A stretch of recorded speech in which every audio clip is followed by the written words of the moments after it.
आइए सुनते हैं पाठ बाल गोविंद भगत। इसके लेखक हैं राम वृक्ष बेनीपुरी। पृष्ठ संख्या 68 से 76। राम वृक्ष बेनीपुरी। राम वृक्ष बेनीपुरी का जन्म बिहार के मुजफ्फरपुर जिले के बेनीपुर गांव में सन 1899 में हुआ।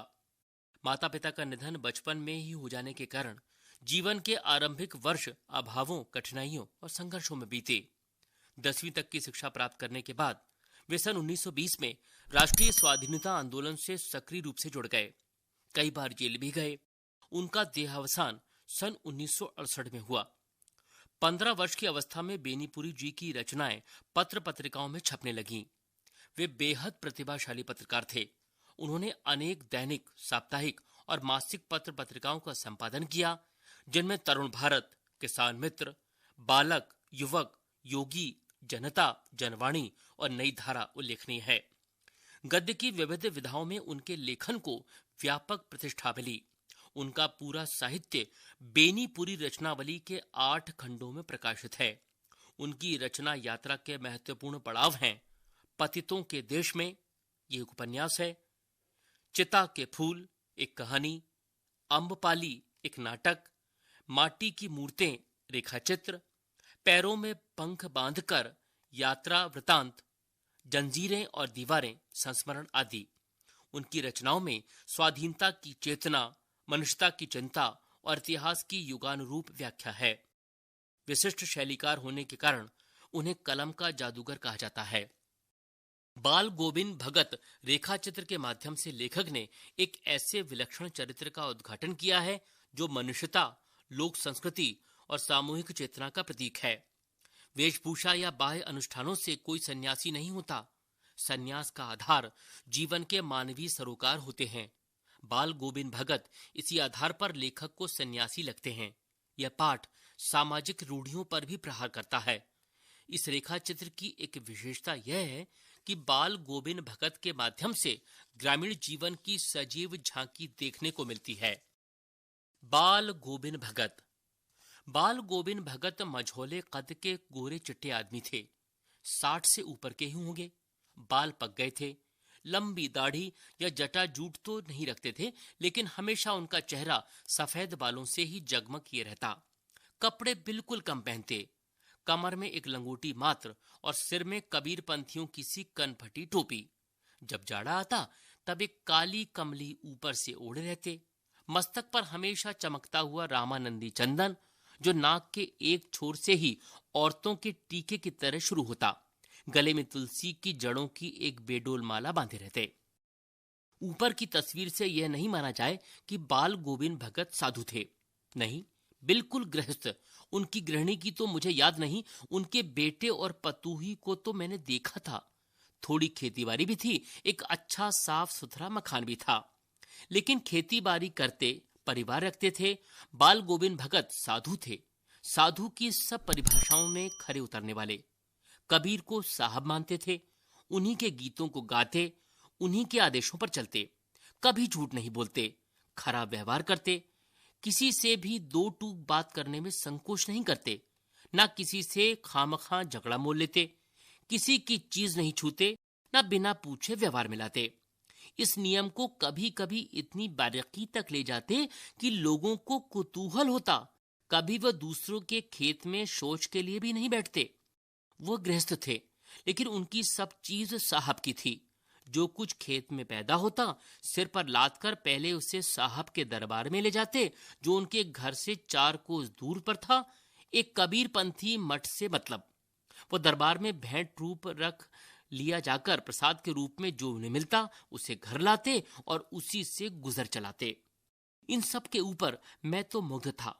उनके मधुर गान पर जो सदा सर्वदा ही सुनने को मिलते। कबीर के वे सीधे सादे पद जो उनके कंठ से निकलकर सजीव हो उठते। आषाढ़ की रिमझिम है। समूचा गांव खेतों में उतर पड़ा है। कहीं हल चल रहे हैं, कहीं रोपनी हो रही है। धान के पानी भरे खेतों में बच्चे उछल रहे हैं। औरतें कलेवा लेकर मेड़ पर बैठी हैं। आसमान बादल से घिरा है। धूप का नाम नहीं है। ठंडी पुरवाई चल रही। ऐसे ही समय आपके कानों में एक स्वर तरंग झंकार सी कर उठी। यह क्या है? ये कौन है? ये पूछना ना पड़ेगा। बाल गोविंद भगत समूचा शरीर कीचड़ में लिथड़े अपने खेत में रोपनी कर रहे हैं। उनकी अंगुली एक एक धान के पौधे को पंक्तिबद्ध खेत में बिठा रही है। उनका कंठ एक एक शब्द को संगीत के जीने पर चढ़ाकर कुछ को ऊपर स्वर्ग की ओर भेज रहा है और कुछ को इस पृथ्वी की मिट्टी पर खड़े लोगों के कानों की ओर। बच्चे खेलते हुए झूम उठते हैं। मेड़ पर खड़ी औरतों के होंठ कांप उठते हैं। वे गुनगुनाने लगती हैं। हलवाहों के पैर ताल से उठने लगते हैं। रोपनी करने वाले की अंगुलियां एक अजीब क्रम में चलने लगती हैं। बाल गोविंद भगत का यह संगीत है या जादू? भादों की वो अंधेरी अधरदिया। अभी थोड़ी देर पहले मूसलाधार वर्षा खत्म हुई थी। बादलों की गरज, बिजली की तड़प में आपने कुछ नहीं सुना हो, किंतु अब झिल्ली की झंकार या दादुरों की टर्र टर्र बाल गोविंद भगत के संगीत को अपने कोलाहल में डुबो नहीं सकती। उनकी खंजड़ी टिमक टिमक बज रही है और वे गा रहे हैं, गोदी में पीवा चमक उठे सखिया, चिहुक उठे ना। हाँ, पिया तो गोद में है, किंतु वह समझती है वो अकेली है। चमक उठती है, चिहुक उठती है। उसी भरे बादलों वाले भादों की आधी रात में उनका यह गाना अंधेरे में अकस्मात कौंध उठने वाली बिजली की तरह किसे न चौंका देता। अरे, अब सारा संसार निस्तब्धता में सोया है। बाल गोविंद भगत का संगीत जाग रहा है, जगा रहा है। तेरी गठरी में लागा चोर मुसाफिर, जाग जरा। कार्तिक आया नहीं कि बाल गोविंद भगत की प्रभातियां शुरू हुईं, जो फागुन तक चला करती। इन दिनों वह सवेरे ही उठते, न जाने किस वक्त जगकर वह नदी स्नान को जाते, गांव से 2 मील दूर। वहां से नहा धोकर लौटते और गांव के बाहर ही पोखरे के ऊंचे भिंडे पर अपनी खंजड़ी लेकर जा बैठते और अपने गाने टेरने लगते। मैं शुरू से ही देर तक सोने वाला हूं, किंतु एक दिन माघ की उस दांत किटकिटाने वाली भोर में भी उनका संगीत मुझे पोखरे पर ले गया था। अभी आसमान के तारों के दीपक बुझे नहीं थे। हाँ, पूरब में लोही लग गई थी, जिसकी लालिमा को शुक्र तारा और बढ़ा रहा था। खेत, बगीचा, घर, सब कुछ कुहासा छा रहा था। सारा वातावरण अजीब रहस्य से आवृत मालूम पड़ता था।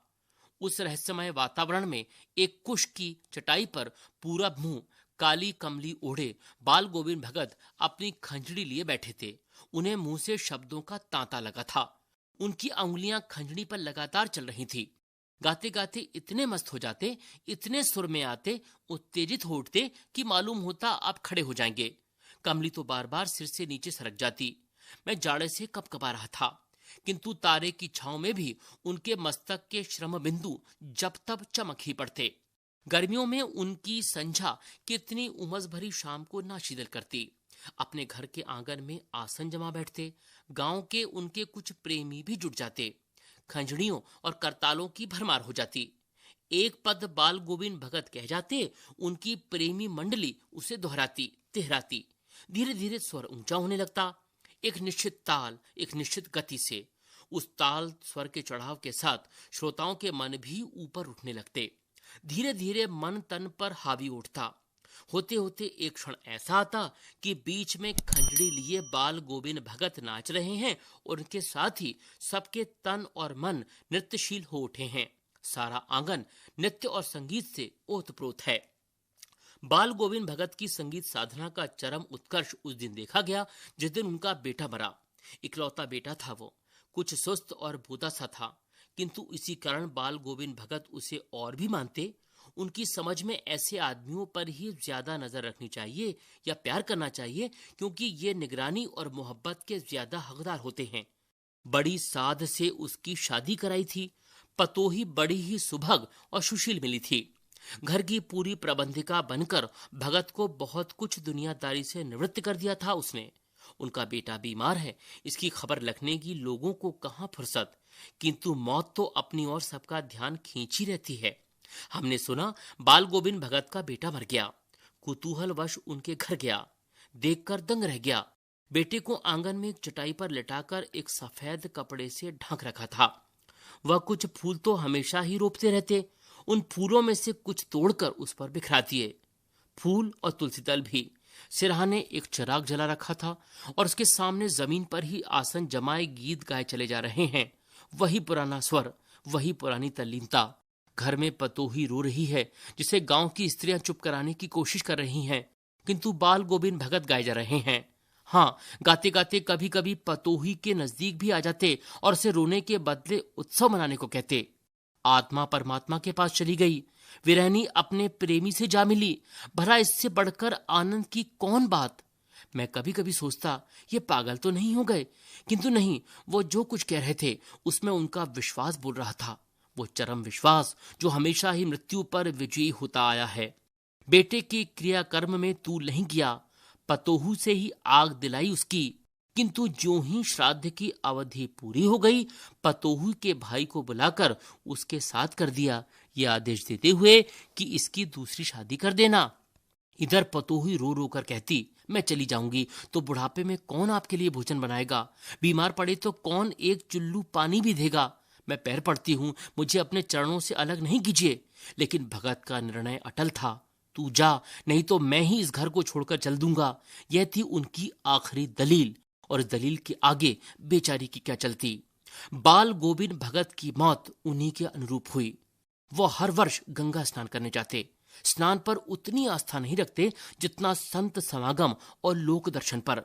पैदल ही जाते। करीब 30 कोस पर गंगा थी। साधु को संबल लेने का क्या हक, और गृहस्थ किसी से भिक्षा क्यों मांगे। अतः घर से खाकर चलते तो फिर घर पर ही लौटकर खाते। रास्ते भर खंजड़ी बजाते, गाते, जहां प्यास लगती पानी पी लेते। 4-5 दिन आने जाने में लगते, किंतु इस लंबे उपवास में भी वही मस्ती। अब बुढ़ापा आ गया था, किंतु टेक वही जवानी वाली। इस बार लौटे तो तबीयत कुछ सुस्त थी। खाने पीने के बाद भी तबीयत नहीं सुधरी, थोड़ा बुखार आने लगा, किंतु नेम व्रत तो छोड़ने वाले नहीं थे। वही दोनों जून गीत, स्नान, ध्यान, खेती बाड़ी देखना दिन दिन चीजने लगे। लोगों ने नहाने धोने से मना किया, आराम करने को कहा, किंतु हंसकर टाल देते रहे। उस दिन भी संध्या में गीत गाए, किंतु मालूम होता जैसे तागा टूट गया हो, माला का एक एक दाना बिखरा हुआ। भोर में लोगों ने गीत नहीं सुना। जाकर देखा तो बाल गोविंद भगत नहीं रहे, सिर्फ उनका पंजर पड़ा है। प्रश्न अभ्यास 1। खेती बाड़ी से जुड़े गृहस्थ बाल गोविंद भगत अपनी किन चारित्रिक विशेषताओं के कारण साधु कहलाते थे। 2। भगत की पुत्र वधू उन्हें अकेले क्यों नहीं छोड़ना चाहती थी। 3। भगत ने अपने बेटे की मृत्यु पर अपनी भावनाएं किस तरह व्यक्त की। 4। भगत के व्यक्तित्व और उनकी वेशभूषा का अपने शब्दों में चित्र प्रस्तुत कीजिए। 5।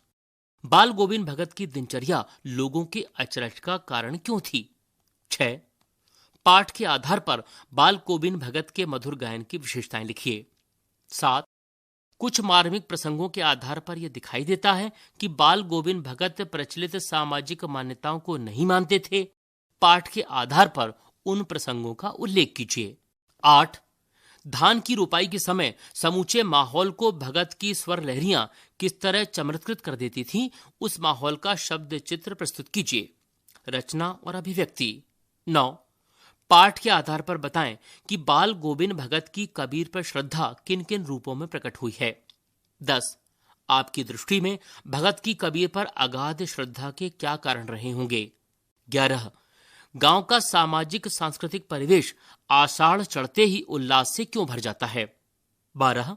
ऊपर की तस्वीर से यह नहीं माना जाए कि बाल गोविंद भगत साधु थे। क्या साधु की पहचान पहनावे के आधार पर की जानी चाहिए। आप किन आधारों पर सुनिश्चित करेंगे कि अमुक व्यक्ति साधु है। 13। मोह और प्रेम में अंतर होता है। भगत के जीवन की किस घटना के आधार पर इस कथन का सच सिद्ध करेंगे। भाषा अध्ययन। 14। इस पाठ में आए कोई 10 क्रिया विशेषण छांट कर लिखिए और उनके भेद भी बताइए। पाठ्येतर सक्रियता। पाठ में ऋतुओं के बहुत ही सुंदर शब्द चित्र उकेरे गए हैं। बदलते हुए मौसम को दर्शाते हुए फोटो का संग्रह कर एक एल्बम तैयार कीजिए। पाठ में आषाढ़, भादो, माघ आदि में विक्रम संवत कैलेंडर के मासों के नाम आए हैं। ये कैलेंडर किस माह से आरंभ होता है, महीनों की सूची तैयार कीजिए। कार्तिक के आते ही भगत प्रभाती गाया करते थे। प्रभाती प्रातःकाल गाए जाने वाले गीतों को कहते हैं। प्रभाती गायन का संकलन कीजिए और उसकी संगीतमय प्रस्तुति कीजिए। इस पाठ में जो ग्राम्य संस्कृति की झलक मिलती है वो आपके आसपास के वातावरण से कैसे भिन्न है। शब्द संपदा। मंझोला अर्थात न बहुत बड़ा न बहुत छोटा। कमली अर्थात कंबल। पतोहू अर्थात पुत्रवधू, पुत्र की स्त्री। रोपनी यानी धान की रोपाई। कलेवा अर्थात सवेरे का जलपान। पुरवाई अर्थात पूरब की ओर से बहने वाली हवा। अधरतिया अर्थात आधी रात। खंजड़ी अर्थात ढपली के ढंग का परंतु आकार में उससे छोटा एक वाद्य यंत्र। निस्तब्धता अर्थात सन्नाटा। लोही यानी प्रातःकाल की लालिमा। कुहासा अर्थात कोहरा। आवृत अर्थात ढका हुआ, आच्छादित। कुश अर्थात एक प्रकार की नुकीली घास। बोदा अर्थात कम बुद्धि वाला। संबल अर्थात सहारा। यह भी जाने, प्रभातियां मुख्य रूप से बच्चों को जगाने के लिए गाई जाती हैं। प्रभाती में सूर्योदय से कुछ समय पूर्व से लेकर कुछ समय बाद तक का वर्णन होता है। प्रभातियों का भाव क्षेत्र व्यापक और यथार्थ के अधिक निकट होता है। प्रभातियों या जागरण गीतों में केवल सुकोमल भावनाएं ही नहीं, वनन वीरता, साहस और उत्साह की बातें भी कही जाती हैं। कुछ कवियों ने प्रभातियों में राष्ट्रीय चेतना और विकास की भावना को पिरोने का प्रयास किया है। श्री शंभुदयाल सक्सेना द्वारा रचित एक प्रभाती। पलकें खोलो रैन सिरानी, बाबा चले खेत को हल ले सखियां भरती पानी। बहुएं घर घर छाछ बिलोती, गाती गीत मथानी। चरखे के संग गुनगुन करती, सूत कातती नानी। मंगल गाती चील चरैया, आसमान फहरानी। रोम रोम में रमी लाडली, जीवन ज्योत सुहानी। आलस छोड़ो उठो न सुख दे, मैं तब मूल बिकानी। पलकें खोलो हे कल्याणी।